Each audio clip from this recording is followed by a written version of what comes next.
Petualangan di bumi Sriwijaya sudah menanti. Selain alam yang memesona, kebudayaan dan tradisi Sumatera Selatan sayang untuk dilewatkan. Bercerita sedikit tentang Sumatera Selatan, bukan cuma kaya akan sumber daya alam, tapi juga kearifan lokal yang penuh dengan cerita. Seperti di sini, sekarang saya bisa menginjak tanah rawa yang biasanya penuh dengan air karena 3 bulan lalu musim kemarau dan sekarang musim penghujan, tapi masyarakat tetap mempertahankan kearifan lokalnya. Tetap ikuti jejak saya, jejak petualang.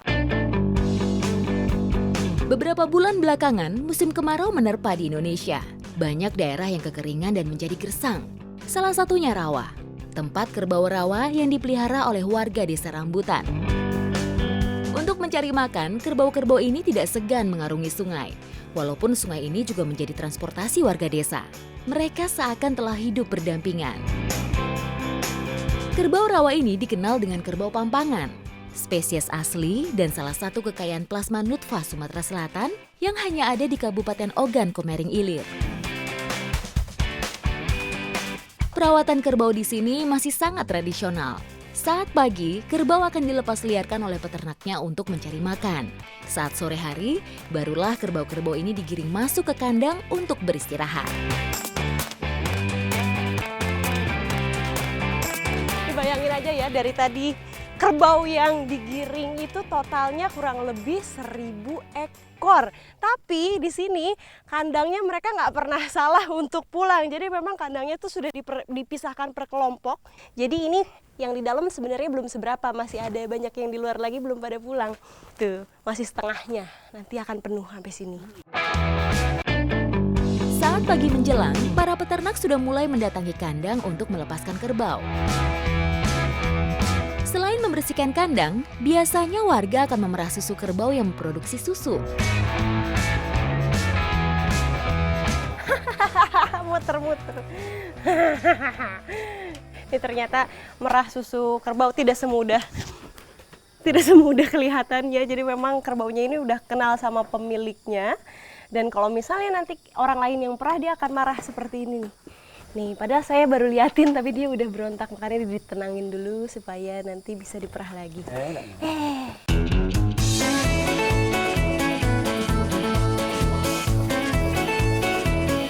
Mana tekniknya gimana, Pak?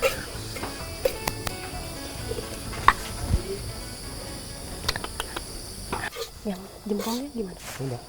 Ini nih, Kak. Mana, Pak, ini? Ini belakang. Iya. Ini.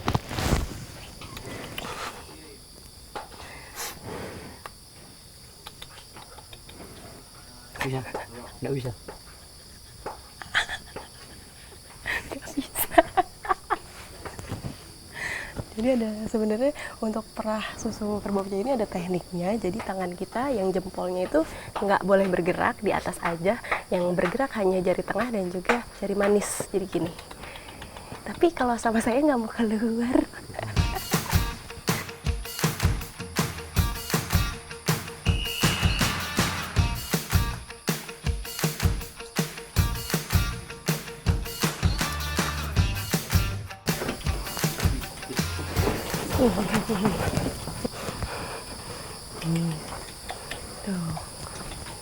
Tuh, kalau misalnya nggak tahu tekniknya, yang ada kerbaunya ngamuk.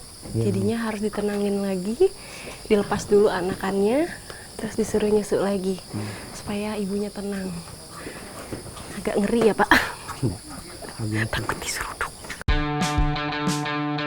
Warga desa tidak memanfaatkan susunya untuk diminum.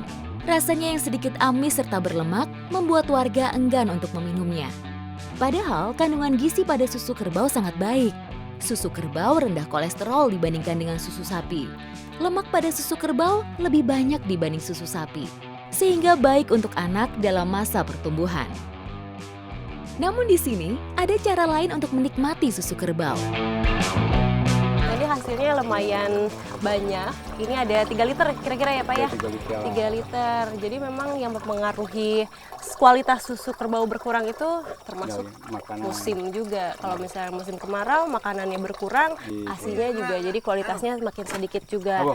Nah, habis ini saya mau langsung bawa Susu kerbau ini menuju ke rumah sama bapak untuk dibikin satu olahan yang dulunya itu adalah makanan para bangsawan.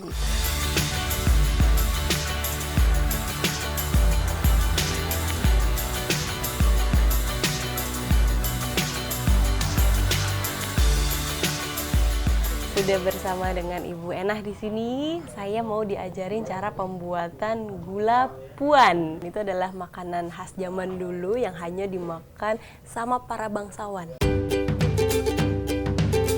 Bahan yang dibutuhkan sangat sederhana, hanya gula dan susu kerbau saja.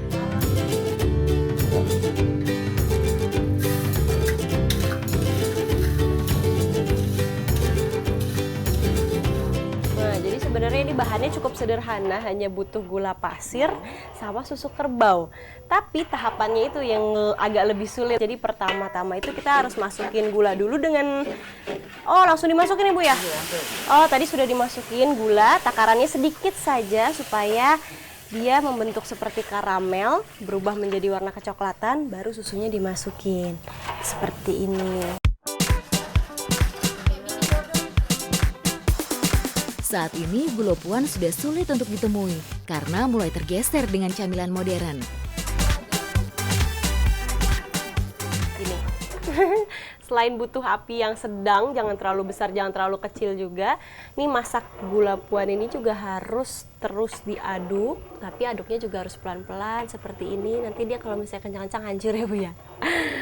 Nah, ditunggu sampai nanti dia membentuk gumpalan-gumpalan. Itu selama 1 jam ya Bu ya biasanya. Kadar protein yang tidak tinggi membuat susu kerbau paling cocok untuk dibuat gula puan. Ini proses masaknya kayaknya membutuhkan waktu sekitar 1 jam lagi. Nah, ini di sebelah saya sudah ada yang jadi. Nah, ini bentuknya seperti kacang ditumbuk ya Bu ya. Kacang ditumbuk sama banget seperti ini. Tuh, dari aromanya ini wangi banget. Kayak kue Bu. Padahal namanya gula puan, tapi harum. Saya boleh cicip nggak Bu? Boleh langsung dicicip. Biasanya dicampurnya sama apa Bu kalau di sini? Itu saja. Begini aja.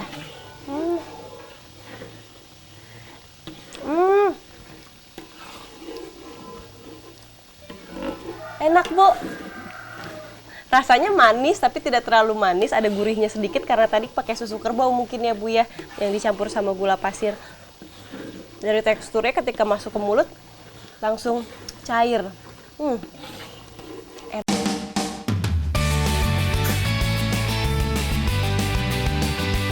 Tidak heran jika para bangsawan menyukai camilan yang sangat enak ini. Harga gula puan cukup mahal. 1 kilogram dihargai sekitar Rp100.000.